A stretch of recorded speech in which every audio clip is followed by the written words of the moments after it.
ছাত্ৰ-ছাত্ৰীসকল মই মৌচুমী তোমালোক সকলোকে জনাক মৌচুমী ক্লাছলৈ স্বাগত জনাইছোঁ আশা কৰোঁ তোমালোক সকলো কুশলে আছা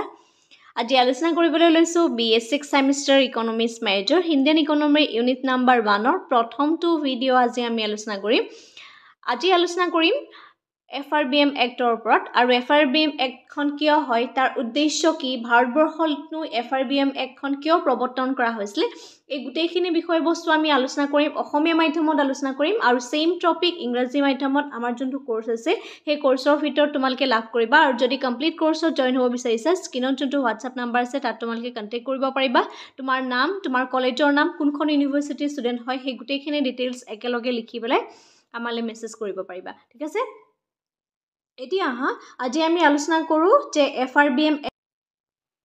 এতিয়া সোয়া এই কোৱেশ্চনটো তোমালকে মনত ৰাখিবলগীয়া কেইটামান কনসেপ্ট আছে মই হেইটাও লগতে কৈ যাব বিচাৰিছো যে প্ৰথমতে আমি জানিব লাগিব যে FRBM ৰ ফুল ফৰ্মটো কাৰণ 1 মাৰ্কৰ কোৱেশ্চনৰ কাৰণে ইম্পৰ্টেন্ট হয় fiscal responsibility and budget management act আৰু এইখন গ্ৰহণ কৰা হৈছিল 2003 চনত ঠিক আছে আৰু তাক ইমপ্লিমেন্ট কৰা হৈছে that means come to effect হৈছিল 5th জুলাই 2004 অৰ্থাৎ 5 জুলাই 2004 চনৰ পৰা তো কাৰ্যকৰী হৈছিল আৰু প্লাস ইয়াক 2003 চনত এটো গ্ৰহণ কৰা হৈছিল বাজেটত ঠিক আছে আৰু ইয়াক সমুকৈ কি হয় FRBM এক বুলি কোৱা হয় অৰ্থাৎ ৰাজকোষীয় দায়িত্বশীলতা আৰু বাজেট পৰিচালনা আইন এই আইনখনৰ কিছুমান উদ্দেশ্য আছিল আৰু সেই উদ্দেশ্যখিনি প্ৰথমতে আমি জানিব লাগিব এক্সাম পইণ্ট অফ ভিউ পৰা FRBM এক্টৰ ওপৰত আহিবলগীয়া কোৱেশ্চনটো হৈছে যে প্ৰথমতে আমি FRBM এক কি হয় এটো আমি জানিলো কিয় ভাৰতবৰ্ষত এই FRBM এক্টখন ইমপ্লিমেন্ট কৰা হৈছিল এটো আমি জানিব লাগিব তাৰ পিছতে ইয়াৰ যিখিনি ক্যাৰেক্টাৰিষ্টিক্স বা ইয়াৰ যিখিনি বৈশিষ্ট্য আছে বা ফিচাৰ্স আছে সেইখিনি আমি আলোচনা কৰিব লাগিব আমি ইয়াক সমালোচনাও কৰিব লাগিব কাৰণ এই এক্টখনৰ থ্ৰুইদি আমাৰ ভাৰতবৰ্ষৰ অৰ্থনীতিৰ কিবা ইমপ্ৰুভ হৈছে নে নাই হোৱা বা ভাৰতবৰ্ষৰ অৰ্থনীতি ইয়াৰ পজিটিভ নেগেটিভ ইমপ্যাক্ট পৰিছে নে নাই এই সম্পৰ্কে আমি আলোচনা কৰিব লাগিব আৰু এই FRBM এক্টখন সেই 2003 ৰ পৰা আজি 2025 চনলৈকে ইয়াৰ যিখিনি কাৰ্যকাৰিতা আছে এই গোটেইখিনি বিষয়বস্তু আমি আলোচনা কৰিব লাগিব এই এখনৰ থ্ৰুইদি ঠিক আছে আৰু সেইখিনি আলোচনা কৰিবলৈ যাওঁতে আমি ইয়াত ডাটা মেনশন কৰিব লাগিব কাৰণ বিভিন্ন ধৰণৰ বৰ্ষবিলাকত বিভিন্ন ধৰণৰ চৰকাৰী যেটি তুমি GDP ক্ষেত্ৰতে হওক ৰাজকোষীয় ঘাটিৰ ক্ষেত্ৰতে হওক বিভিন্ন ধৰণৰ এটা পাৰ্সেন্টেজ বা নাম্বাৰ থাকে হয়নে গতে সেইখিনিও আমি ইয়াত মেনশন কৰিব লাগিব ঠিক আছে গতে আজিৰ ভিডিওটো থুলমুলকৈ আমি আলোচনা কৰিম যে FRBM এখখন কি হয় তাৰ উদ্দেশ্য কি হয় তাৰ ভাৰতবৰ্ষৰ অৰ্থনীতিত কিয় তাক ইমপ্লিমেন্ট কৰা হৈছিল সেইখিনি আলোচনা কৰা হ'ব ঠিক আছে এতিয়া সোয়া এই আইনখনৰ মূল উদ্দেশ্য আছিল যে ৰাজকোষীয় ঘাটি হ্ৰাস কৰা বা ৰাজকোষীয় বিত্তৰ যেটো ব্যৱস্থা সেই ৰাজকোষীয় বিত্ত ব্যৱস্থাটোৰ সুশৃংখল কৰা আৰু ভাৰতবৰ্ষৰ ৰাজকোষীয় ঘাটি হ্ৰাস কৰা আৰু সমষ্টিগত বা সামূহিক পৰিচালনাৰ উন্নত কৰা আৰু সুষম বাজেট উপনীত হ'ব পৰাকৈ ৰাজহুৱা পুঁজিৰ সামগ্ৰিক পৰিচালনাটো সুস্থিৰ কৰি তোলা যেহেতু তাৰ নামটোৱে বাজেটখনৰ নামটোৱে আছে যে fiscal responsibility and budget management act কাৰণ চোৱা আমি যদি চাও এখন কিমান চনত আনিছে 2003 ইয়াৰ আগতে আমি যদি চাও 1991 ৰ পৰা ভাৰতবৰ্ষৰ অৰ্থনীতি একদম খুব এটা চেঞ্জ অনা হৈছিল কাৰণ সেইখিনি সময়ত নতুন অৰ্থনৈতিক নীতি প্ৰৱৰ্তন কৰা হৈছিল নতুন ঔদ্যোগিক নীতি তাৰ আহি গৈছিল LPG কনসেপ্ট বিলাক আহি গৈছিল হয়নে উদাৰীকৰণ ব্যক্তিগতকৰণ গোলকীকৰণ ঠিক আছে এই কনসেপ্ট বিলাক যেতিয়া আহিছিল সেই কনসেপ্ট বিলাক অহাৰ পিছত ভাৰতবৰ্ষৰ অৰ্থনীতি ইমান ক্ষিপ্ৰতৰভাৱে আগবাঢ়ি গৈছিল গতে তাৰ কাৰণে আমি বহু পৰিমাণে ঋণৰ সাহায্য লবলগীয়া হৈছিল গতে এই ঋণৰ সাহায্য লবলগীয়া হওঁতে কি হৈছে এটা ঋণৰ মানে যিমান পৰিমাণে আমি ঋণ লৈছো তাতকৈ সুদৰ পৰিমাণটো বহুত বেছি আছিল আৰু সেইখিনি সময়ত অৰ্থনীতিখনৰ ঋণৰ যোনটো ফান্ড হয় সেই ঋণৰ ফান্ডৰ এটা অৱস্থাৰ সৃষ্টি হৈছিল গতে সেই ঋণৰ ফান্ডৰ পৰা অৰ্থনীতিখনক কেনে উদ্ধাৰ কৰিব পাৰিব বা সেই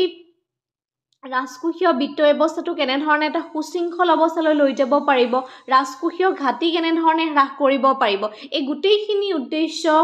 কাৰণে আসলতে এই FRBM একখন অনা হৈছিল গতে আৰু বহু ক্ষেত্ৰতে কি হয় চৰকাৰে যেতিয়া তেওঁলোকে খৰচ কৰে বিভিন্ন ধৰণৰ কামত উন্নয়নমূলক কামত চৰকাৰে খৰচ কৰে আৰু সেই উন্নয়নমূলক কাম কাজত খৰচ কৰিবলৈ যাওঁতে চৰকাৰে বৈদেশিক ঋণৰ মানে ঋণৰ সাহায্য লয় ঋণটো দুই প্ৰকাৰ হ'ব পাৰে এক্সটাৰ্নেল ইন্টাৰনেল দুই ধৰণে ল'ব পাৰে গতিকে এই ঋণৰ সাহায্য সাহায্য ল'বলগীয়া হয় গতিকে এই অত্যাধিক পৰিমাণে যেতিয়া ঋণৰ এখন চৰকাৰে সাহায্য ল'বলগীয়া হয় বা এখন অৰ্থনীতিয়ে ঋণৰ সাহায্য ল'বলগীয়া হয় কি ঋণৰ সুদটো পৰিশোধ কৰিবলৈকে আকৌ অন্য এটা চ'ৰ্চৰ পৰা ঋণ ল'বলগীয়া হয় তাৰ কাৰণে মই এটা তোমালোকক সৰু ষ্টৰী ক'ব বিচাৰিছোঁ যোনটো পিছলৈ মেনশ্যন কৰিছোঁ বাৰু এতিয়া চোৱা ডি নামৰ এজন ব্যক্তি আছিলে ঠিক আছে এইজন ব্যক্তিজনৰ নামটো হৈছে ডি ঠিক আছে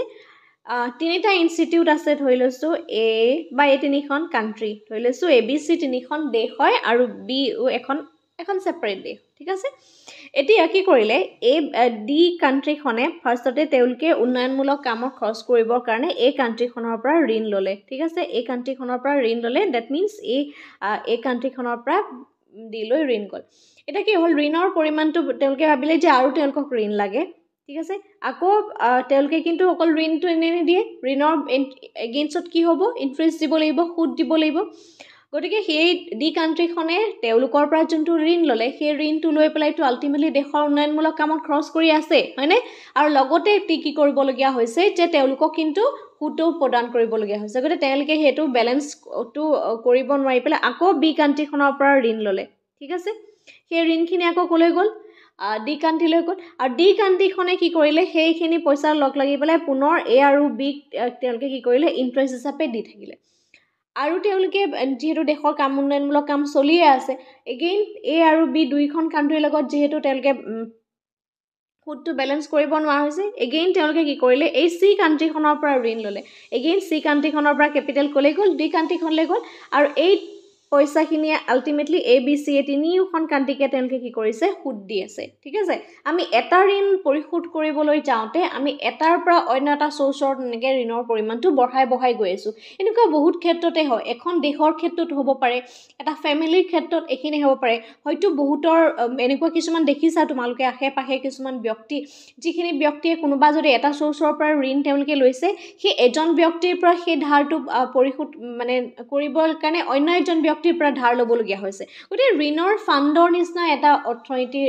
সৃষ্টি হ'বলৈ ধৰিছিলে আৰু সেইখিনি কাৰণতে আচলতে সেই ৰাজকোষীয় যিটো দায়িত্বশীলতা আৰু বাজেট পৰিচালনাৰ যোনখন আইন সেই আইনখন ডেট মিনছ FRBM এক্টখন অনা হৈছিলে যাতে চৰকাৰৰ যিখিনি তেওঁলোকৰ খৰচ আছে সেই খৰচটোৰ ওপৰত যাতে তেওঁলোকৰ এটা কণ্ট্ৰল কৰিব পাৰে যাতে দায়িত্বশীলভাৱে তেওঁলোকে সেইখিনি নিয়ন্ত্ৰণ কৰিব পাৰে ডেট মিনছ বাজেট যাতে মেনেজ কৰিব পাৰে সেইকাৰণে এই এক্টখন অনা হৈছিলে ঠিক আছে আমি থুলমূলকৈ এইখিনি আলোচনা কৰিম নেক্সট ইয়াৰ যেহেতু উদ্দেশ্যখিনি পালোঁ এতিয়া আমি চাওঁ আহা যে এইটো কিয় অনা হৈছিলে যে যোৱা শতিকাৰ শেষৰ দশকত আৰু এই শতিকাৰ প্ৰথম ভাগত চৰকাৰী ঋণৰ পৰিমাণ যথেষ্ট বৃদ্ধি পাইছিলে আৰু ইয়াৰ ফলত ৰাজকোষীয় ঘাটি বৃদ্ধি পাইছিলে আৰু ৰাজহ ঘাটি বৃদ্ধি পাইছিলে আৰু GDPৰ অংশ হিচাপে চৰকাৰী ঋণৰ অনুপাত বৃদ্ধি পাইছিলে কাৰণ চোৱা GDPৰ অংশটো বাঢ়িছিলে কিহৰ কাৰণে চৰকাৰী ঋণৰ পৰিমাণ চৰকাৰে হেভি এমাউণ্ট অফ কি কৈছিলে ঋণ লৈছিলে লৈছিলে ঠিক আছে গতিকে এনেধৰণৰ প্ৰতিকূল অৱস্থাত ভাৰতীয় অৰ্থনৈতিক অৱস্থা ক্ৰমশ দুৰ্বল হৈ পৰিছিলে আৰু এই চৰকাৰী ঋণৰ মূল্যতকৈ সুদৰ পৰিমাণ অধিক হোৱাৰ বাবে ভাৰতীয় অৰ্থনীতিয়ে ঋণৰ ফাণ্ডত পৰাৰ উপক্ৰম হৈছিলে গতিকে এনেধৰণৰ কাৰণতেই ভাৰতীয় ৰাজকোষীয় ব্যৱস্থাৰ কিছু সংস্কাৰৰ প্ৰয়োজন হৈ পৰিছিলে আৰু সেইকাৰণে 2003 চনত FRBM এক্টখন মানে বাজেটত অনা হৈছিলে প্লাছ 2004 পৰা ইমপ্লিমেণ্ট কৰা হৈছিলে ঠিক আছে গতিকে এইটোৱে হৈছিলে FRBM এক্টৰ আঁৰৰ কাহিনী কিন্তু এক্সাম পইণ্ট অফ ভিউৰ পৰা আমি ইয়াতকৈ আৰু বহল দৃষ্টিভংগীৰে আলোচনা কৰিব লাগিব আজি থুলমূলকৈ FRBM এক্টখন কি হয় এই সম্পৰ্কে আলোচনা কৰিলোঁ আৰু কুৱেশ্যনটো চাই পেলাই আমি ইয়াত আনচাৰ লিখিব লাগিব আমি যেতিয়া তাক সমালোচনা কৰিব লাগিব যদি সমালোচনা কৰিবলৈ দিয়ে critically explain the FRBM act the roll of FRBM act in Indian economy ভাৰতীয় অৰ্থনীতি FRBM এক্টৰ ভূমিকা কি এট প্ৰেজেণ্ট চিটুৱেশ্যন বুলি যদি কয় তাক সমালোচনামূলকভাৱে লিখিবলৈ দিয়ে বা তোমাৰ পইণ্ট অফ ভিউ তাত মেনশ্যন কৰিবলৈ দিয়ে তেতিয়া কিন্তু সদায় মনত ৰাখিবা তুমি তাত ডাটা মেনশ্যন কৰিবই লাগিব উইদাউট ডাটা তোমালোকে কুৱেশ্যনটো মাৰ্কছ নোপোৱা ঠিক আছে সেইটো কথা মনত ৰাখিবা ঠিক আছে আৰু গোটেই কুৱেশ্যনটো আমাৰ কোৰ্চৰ ভিতৰত প্ৰভাইড কৰা হ'ব ঠিক আছে আজি ভিডিঅ'টো বুজি পালানে তেতিয়াহ'লে কমেণ্ট কৰি জনাবা আৰু ভিডিঅ'টো চোৱাৰ বাবে ধন্যবাদ